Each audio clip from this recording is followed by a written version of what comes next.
Hey guys, welcome back to another episode of Your Ancestors Lived Through Things That Would Break You. Before we start tonight's journey into historical nightmare fuel, I want you to do something for me. Get up and walk to your kitchen. Turn on the tap and drink a glass of clean water. Check your fridge for fresh food.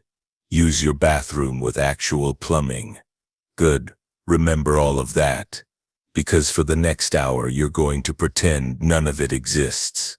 Tonight we're talking about the Oregon Trail, not the computer game where dying of dysentery became a meme. We're talking about the real thing. 2,000 miles of the absolute worst road trip in human history, taken by 500,000 people who thought walking across a continent sounded like a good idea. And you're about to become one of them. If you're thinking this sounds fun, go ahead and hit that like button now. Because in about 10 minutes you're going to be too busy trying not to die of cholera to remember social media exists. And subscribe if you want more historically accurate suffering delivered to your feed. Trust me, clicking a button is the easiest thing you'll do for the next few months. It's 1847.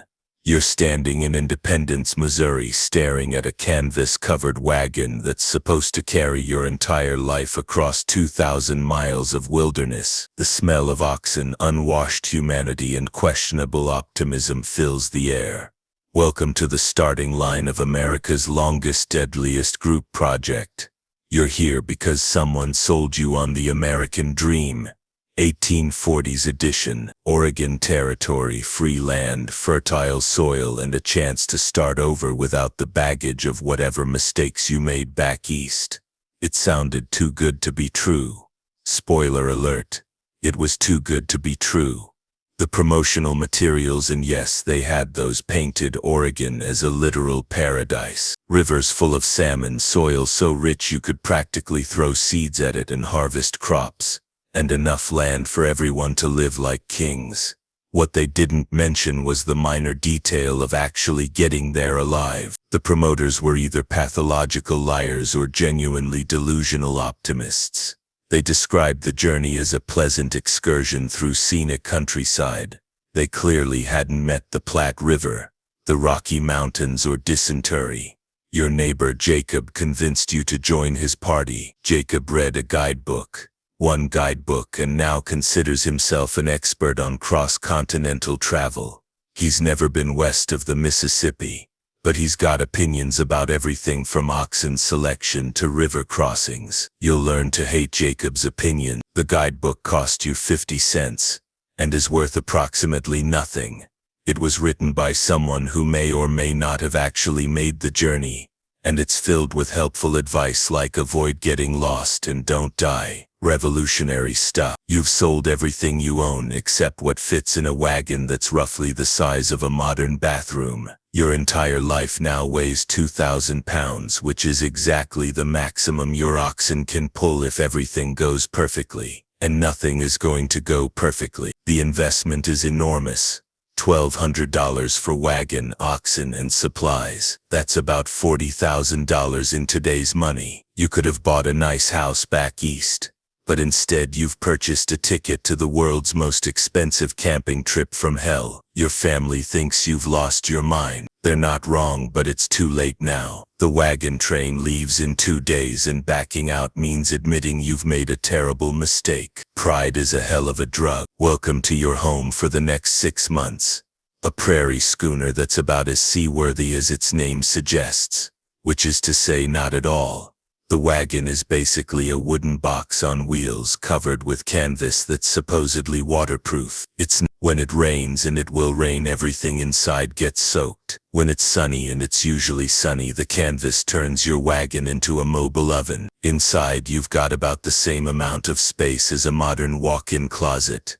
And it has to hold everything you need to survive for 6 months, plus everything you need to start a new life. Organization becomes a survival skill, because the thing you need is always at the bottom of the pile. The wagon bed is your kitchen, bedroom, closet, and medicine cabinet all in one. Privacy is a concept you left back in Missouri along with indoor plumbing and regular meals. You'll get to know your family in ways you never wanted to. Your oxen are named Bob and Jim, because apparently frontier families weren't very creative with names. Bob is stubborn, Jim is stupid, and together they're your only hope of reaching Oregon alive. They'll also try to die of various ailments throughout the journey, because that's what oxen do. The wagon wheels are held together with iron hoops and prayer. When not if they break, you'll need to fix them with whatever materials you can find or trade for. Mechanical engineering becomes everyone's hobby whether they want it or not. Suspension is a luxury that won't be invented for another 50 years. Every rock, rut and pothole transfers directly to your spine. By week 2, you'll understand why most people walked alongside the wagon rather than rode in. The canvas cover provides shelter from sun and rain,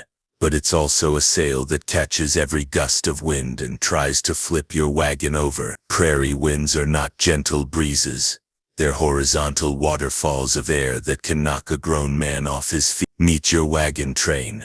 30 families who've agreed to travel together for mutual protection and shared misery. It's like a homeowners association, but with guns and dysentery. Your wagon master is Captain James Mitchell, a professional guide who's made this trip exactly twice and thinks that makes him Lewis and Clark. He's got opinions about everything and the leadership skills of a caffeinated squirrel, but he's the only one who claims to know where Oregon is. The Hendersons are traveling with 6 children under the age of 10, because apparently they thought the Oregon Trail needed more chaos. Mrs. Henderson will spend the entire trip pregnant with number 7, because frontier timing was never convenient. There's the Reverend Thompson, who sees the journey as God's test and insists on holding services every Sunday regardless of weather, Indian threats, or the fact that everyone would rather sleep in. He'll also perform most of the funeral services you'll need along the way. The bachelor miners are traveling light and fast, planning to strike it rich in California gold country. They've got big dreams, small brains, and a disturbing tendency to make decisions that endanger everyone else. They'll also be the first to abandon the group when things get tough. Old Pete claims to be a mountain man who knows the territory, but his knowledge consists mostly of stories that get more elaborate each time he tells them. He's either a valuable guide or a pathological liar, and you won't find out which until it's too late. The German immigrants don't speak much English, but they've got the best organized wagon and the most sensible approach to rationing. You'll learn more from watching them than from listening to anyone else's advice. Then there's your family, who seemed normal back in Missouri, but are already showing signs of trail-induced insanity. Your wife keeps a journal documenting every misery. Your teenage son thinks he's a frontier hero, and your youngest daughter has decided that walking 2,000 miles sounds fun. Democracy sounds great in theory, but when 30 families try to make group decisions about everything from when to wake up to which river crossing to use, you'll understand why most successful expeditions had dictators. Your day starts at 4 a.m., not because there's an alarm clock, but because the oxen need to graze and everyone needs to be moving by sunrise. Sleep is something that happens when you're too exhausted to stay awake, which is usually about 20 minutes after your head hits the ground. First task: round up the livestock. Cattle have a talent for wandering off during the night, and finding them in the pre-dawn darkness tests your patience and your vocabulary. The animals that haven't wandered off are probably sick, because that's how frontier life works. Breakfast is hardtack: bacon and coffee if you're lucky. Coffee if you're really lucky, because beans are heavy and expensive. Most days it's just hardtack and whatever water tastes the least like mud. The bacon is so salt-cured it could survive nuclear war, which is probably what it tastes like. Breaking camp requires the organizational skills of a military operation and the patience of a saint. Everything has to be packed exactly right or it'll shift during the day and potentially overturn your wagon. Your wife becomes a Tetris master by necessity. The trail itself is barely a road, more like a suggestion scratched into the prairie by previous wagon wheels. When it rains, it becomes a mud bog that can swallow wagons whole. When it's dry, it's a dust bowl that coats everything in a fine layer of grit that gets into your food, your clothes, and your soul. You'll walk beside your wagon more often than you ride in it, because riding means being bounced around like a kernel in a popcorn popper. Walking means 20 miles a day in whatever weather the prairie decides to throw at you. Your feet will develop calluses that have calluses. Navigation consists of following the wagon ruts from previous travelers and hoping they knew where they were going. Sometimes multiple trails branch off in different directions, because apparently even in the 1840s people couldn't agree on the best route to anywhere. Water is life, and finding good water becomes an obsession. Rivers can be contaminated upstream by other wagon trains, buffalo, or just because Mother Nature has a sense of humor. Bad water means cholera, dysentery, or death. Sometimes all three. Evening camp setup is a race against darkness. Wagons need to be arranged for defense. Animals need to be secured. Fires need to be started, and food needs to be cooked before it gets too dark to see what you're doing. Frontier life doesn't wait for you to figure things out. Let's talk about what you'll be eating for the next 6 months. And I apologize in advance to anyone listening during dinner. Your staple foods are the holy trinity of frontier nutrition: hardtack, bacon, and beans. If this sounds monotonous, that's because it is. If it sounds unhealthy, that's because it definitely is. If it sounds like a recipe for scurvy, dysentery, and general misery, congratulations, you're catching on. Hardtack is your bread, your crackers, and your relationship with disappointment, all rolled into one dense, tooth-breaking rectangle. It's flour and water baked until it achieves the consistency of ceramic tile. When it's fresh, and by fresh I mean less than 6 months old, you can break it apart with rocks. When it's older, you'll need to soak it in whatever liquid you can find and prep. The bacon isn't crispy breakfast bacon, it's salt pork, so heavily preserved it could survive the apocalypse. Before cooking, you'll need to soak it to remove some of the salt, because otherwise it's like eating a strip of the Dead Sea. The end result tastes like shoe leather that died of sodium poisoning. Beans are your main source of protein, assuming you can digest them without dying. They require hours of soaking and cooking, use precious water and fuel, and have a tendency to cause digestive issues that make sharing a wagon with your family extremely uncomfortable. Coffee is liquid life, when you can get it. Real coffee beans are expensive and heavy, so most people make do with substitutes: roasted grain, chicory, or whatever they can find that's vaguely brown and bitter. It tastes terrible, but it's hot and contains enough caffeine to keep you functional. Flour is the basis for any bread you'll make, assuming you can keep it dry, free from insects, and away from mice. Trail bread is dense, unleavened, and has the flavor profile of wallpaper paste. But it's carbohydrates, and carbohydrates are life. Fresh food is a luxury you'll dream about. Occasionally you can trade with Native Americans for vegetables, hunt for game, or find wild berries. These moments of nutritional variety are so rare they become religious experiences. Milk comes from your cow, assuming your cow hasn't died, wandered off, or been stolen by Indians. Fresh milk spoils quickly in the heat, so most gets turned into butter or cheese if you have the knowledge and equipment. Water purification involves boiling, prayer, and willful ignorance of what might be floating in it. You'll drink from streams, rivers, and stagnant pools and hope your stomach can handle whatever microscopic life forms have taken up residence. Hunting sounds like a great way to supplement your diet until you realize that game is scarce, ammunition is expensive, and most pioneers couldn't hit the broadside of a buffalo if it was standing still and wearing a target. The Great Plains don't have weather, they have atmospheric warfare designed to break your spirit and test your will to live. Spring storms are biblical in their intensity. Lightning strikes with enough force to split trees and kill livestock. Thunder crashes loud enough to stampede your animals and wake the dead. Rain falls in sheets that turn the trail into a mud soup thick enough to swallow wagons. The wind never stops. It's a constant, relentless force that drives dust into every crevice of your existence. You'll eat dust, breathe dust, and dream about dust. Your food will be seasoned with dust. Your water will be flavored with dust, and your clothes will be more dust than fabric. Summer heat on the plains is like being inside an oven set to kill everything. Temperatures climb over 100 degrees, and there's no shade except what your wagon canvas provides. The sun reflects off the prairie grass like a mirror, doubling the heat and making everything shimmer like a mirage. Hailstorms drop ice the size of eggs from clear skies with no warning. They'll destroy your canvas, injure your animals, and turn your supplies into expensive mush. Nature's way of reminding you that you're not in control of anything. Prairie fires can be seen from 50 miles away.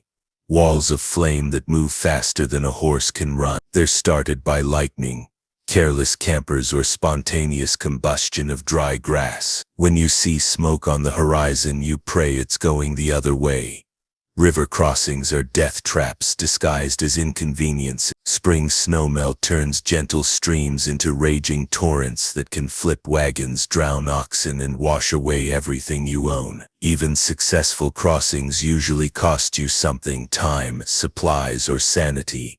Flash floods appear from nowhere on the plain. Clear skies can produce walls of water that sweep across the prairie like liquid avalanches. You'll learn to sleep with one eye open during storm season, because the difference between waking up and drowning can be measured in minutes. Winter, if you're unlucky enough to still be traveling, is a special kind of hell. Blizzards can dump feet of snow in hours, trapping wagon trains for weeks. Temperatures drop low enough to freeze exposed skin in minutes, and finding fuel for fires becomes a life or death treasure hunt. Welcome to the 19th century, where medicine was more superstition than science, and death was always just one bad meal away. Cholera is the big killer on the trail, and it's exactly as horrible as it sounds. It starts with stomach cramps and diarrhea, progresses to violent vomiting and dehydration, and ends with death in 12 to 24 hours. The mortality rate is about 50%,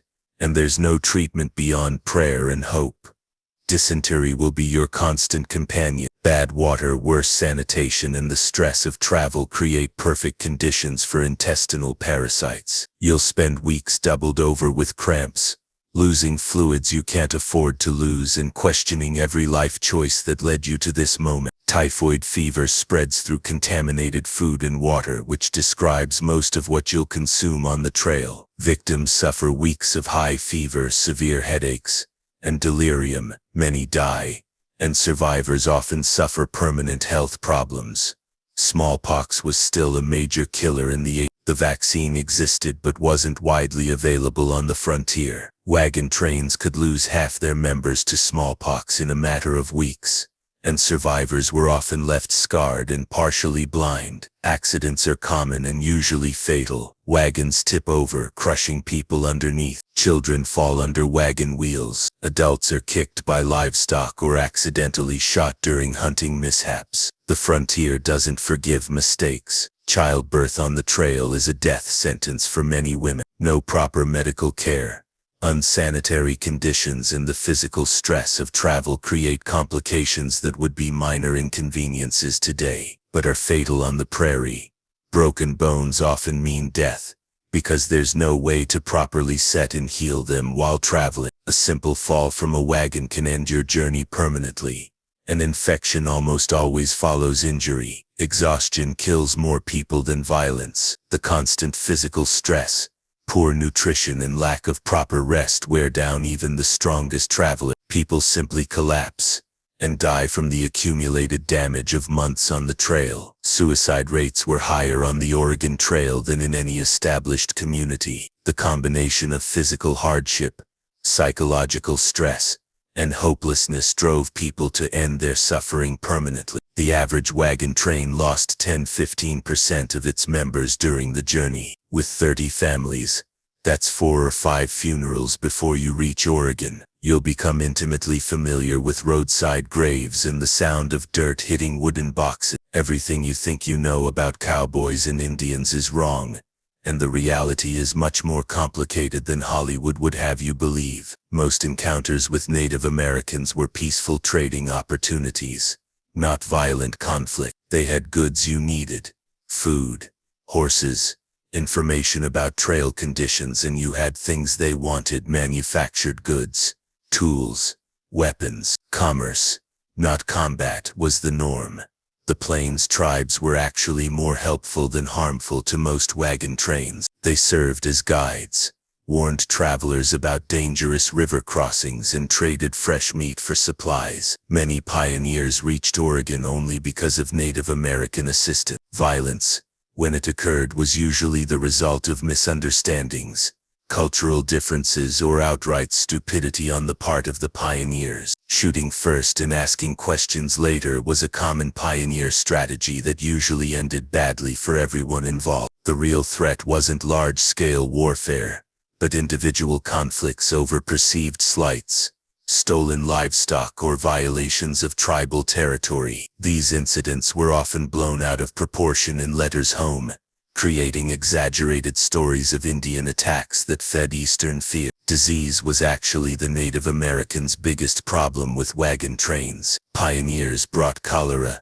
smallpox, and other diseases that devastated tribal populations who had no immunity to European illnesses. Entire villages could be wiped out by contact with a single sick wagon train. Environmental damage from thousands of wagons and livestock destroyed traditional hunting grounds and disrupted migration patterns of buffalo and other game animals. The Oregon Trail was an ecological disaster that forever changed the Great Plains. Different tribes had different relationships with wagon trains. The Cheyenne and Lakota were generally more hostile, while the Pawnee and Omaha were often helpful. Generalizations about Indians ignored the complex political relationships between different tribal groups. Many Native Americans worked as guides, interpreters, and traders along the Oregon Trail. They provided essential services that helped pioneers survive the journey, though their contributions were often ignored or minimized in later accounts. The U.S. Army established forts along the trail, partly to protect wagon trains,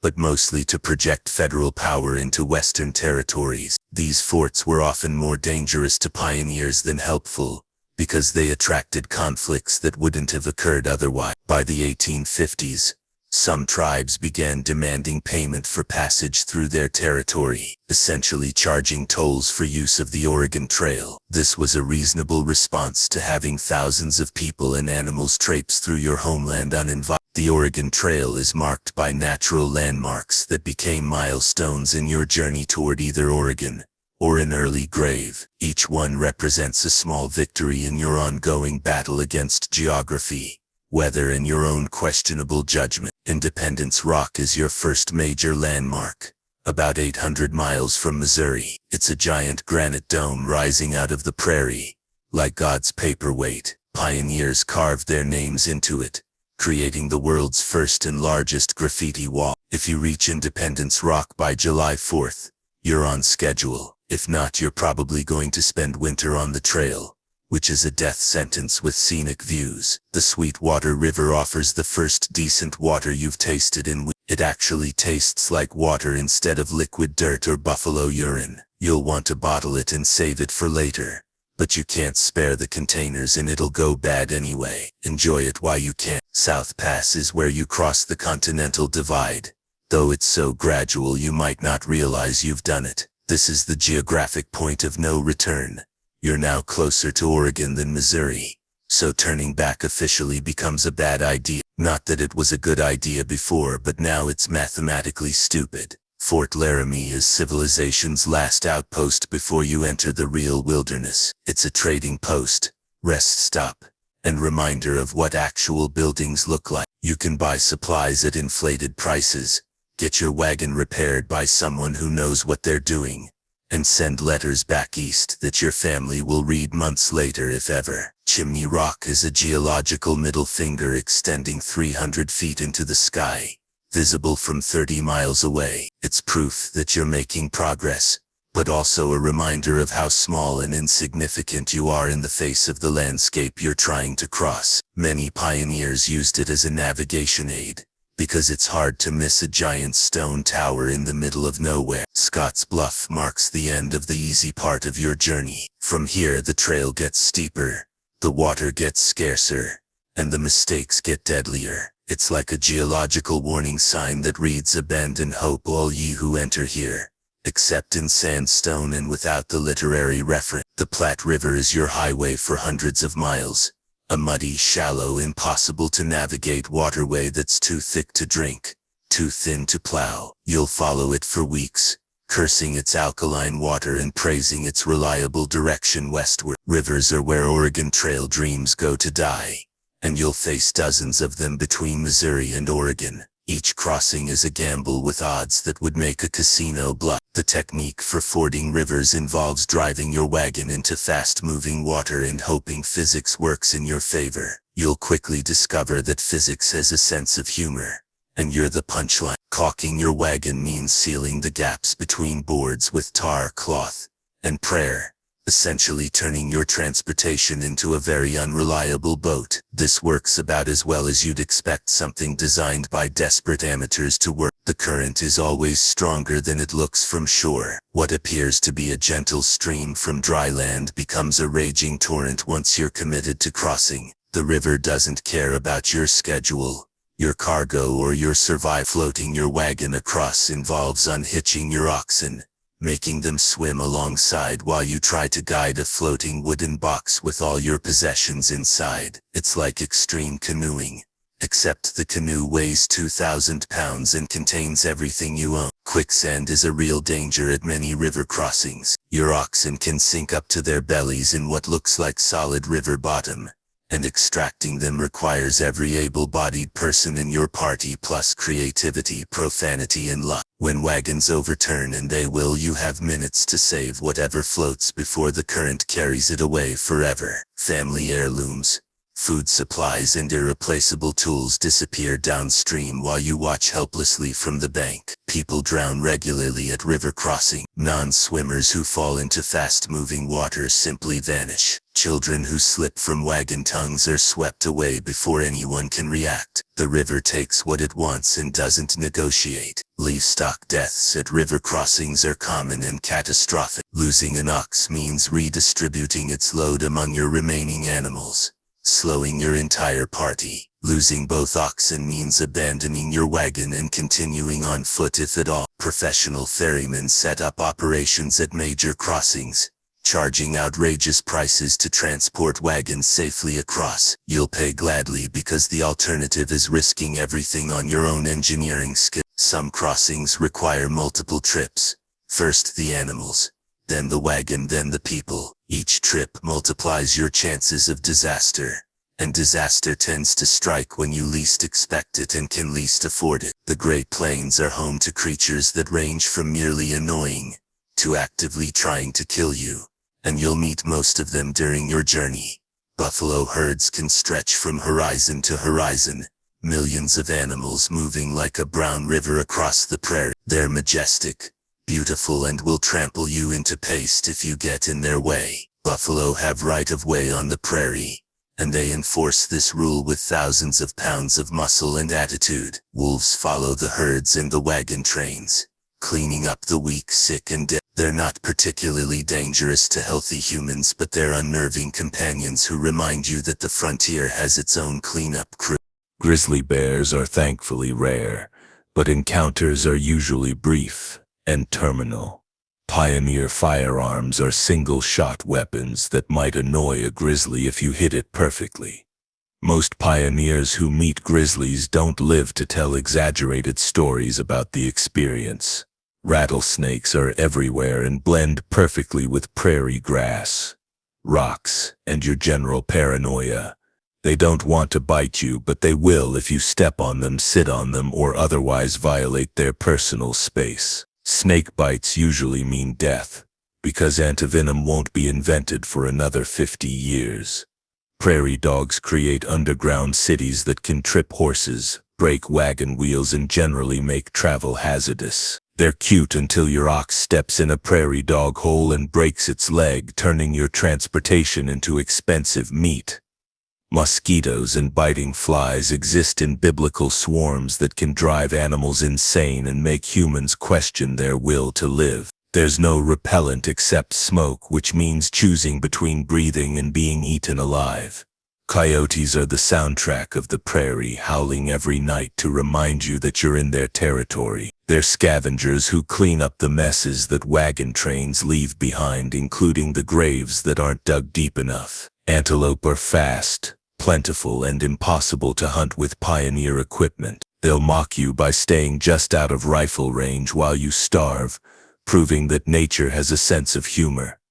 Jackrabbits are everywhere and theoretically edible, but they're harder to catch than they look, and provide about as much nutrition as the effort required to hunt them. They're essentially furry disappointments with long ears. Insects deserve their own category of hell. Grasshoppers can strip crops bare in hours. Ants get into everything. Beetles infest your food supply. The frontier is basically a 6-month camping trip in a horror movie written by entomologists. The Rocky Mountains aren't just an obstacle, they're nature's way of asking if you're really serious about this Oregon thing. Most people aren't. The approach to the mountains is deceptively gradual. For days you'll see them getting larger on the horizon, but the trail seems relatively flat. This is false advertising.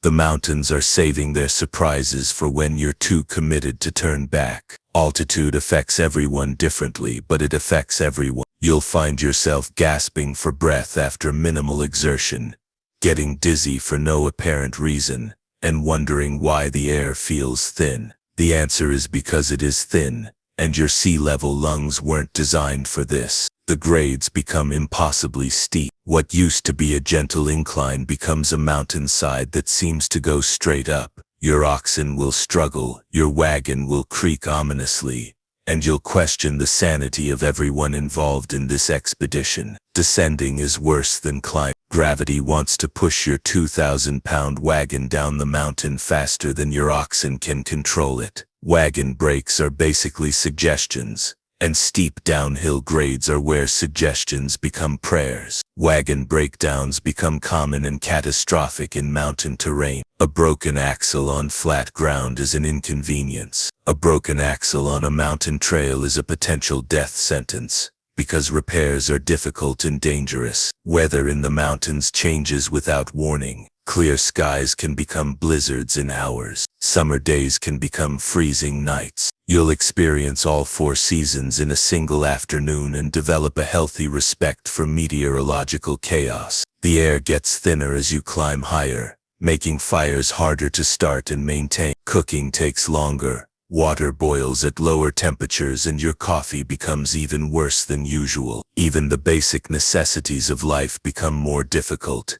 Rock slides are common on mountain trails, triggered by weather, animal movement, or the passage of previous wagon trains. You'll travel through areas where the mountainside looks like it's held together with wishful thinking and geological optimism. Snow can fall any month of the year in the mountain. A late spring storm or early fall blizzard can trap wagon trains for weeks, consuming precious supplies while accomplishing 0 miles toward Oregon. The Donner Party serves as a cautionary tale for anyone who thinks mountain crossings in winter are survivable. Spoiler alert, they're not, and the less said about their survival strategies the better.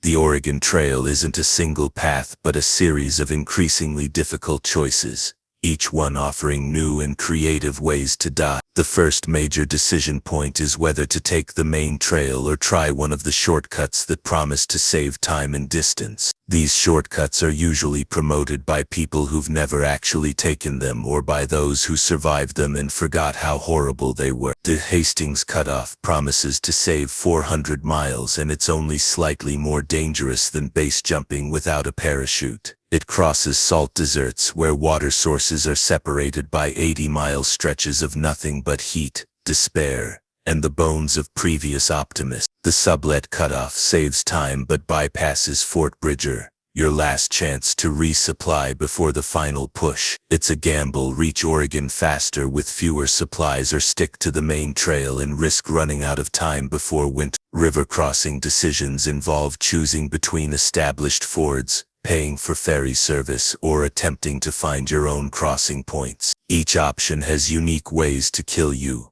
drowning, bankruptcy, or drowning while broke. Trading post stops offer chances to resupply, but at prices that make highway robbery look reasonable. You'll debate whether to pay $50 for a bag of flour or risk starvation. Usually you'll pay and curse the gouging because starvation is permanent. Weather decisions plague you constantly. Push through dangerous conditions or wait for better weather and risk running out of supplies. Every delay reduces your chances of reaching Oregon before winter, but every risk increases your chances of not reaching Oregon at all. Route variations around obstacles force constant choices between bad and worse options. Go around the mountain and add 100 miles to your journey, or go over it and add 100 ways to die.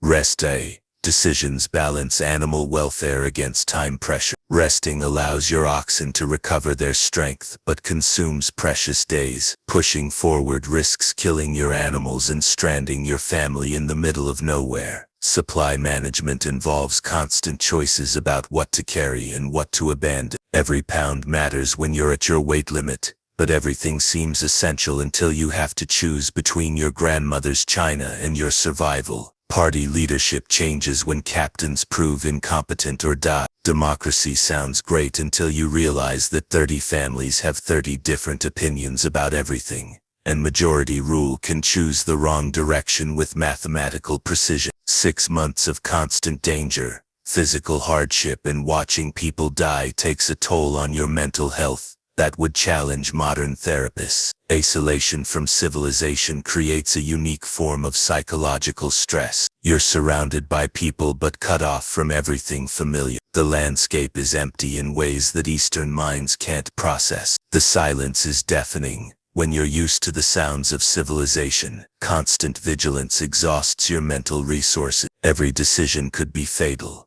Every day brings new dangers, and there's no safety net except your own judgment. The responsibility for your family's survival rests entirely on your shoulders, and those shoulders weren't designed for that kind of weight. Grief becomes a constant companion as people die around you. Family members, friends, and fellow travelers succumb to disease, accidents, and exhaustion. You'll attend more funerals in 6 months than most people see in a lifetime. The monotony of daily routines contrasts sharply with the constant underlying terror. Every day is exactly the same. Wake up, pack up, walk 20 miles, make camp, sleep, repeat. But underneath the routine is the knowledge that today might be the day something goes catastrophically wrong. Children suffer psychological trauma from witnessing death, violence, and adult despair. They lose their innocence on the trail, growing up too fast in an environment that doesn't tolerate childhood for long. Marriages are tested in ways that would destroy modern relationships. The stress of survival,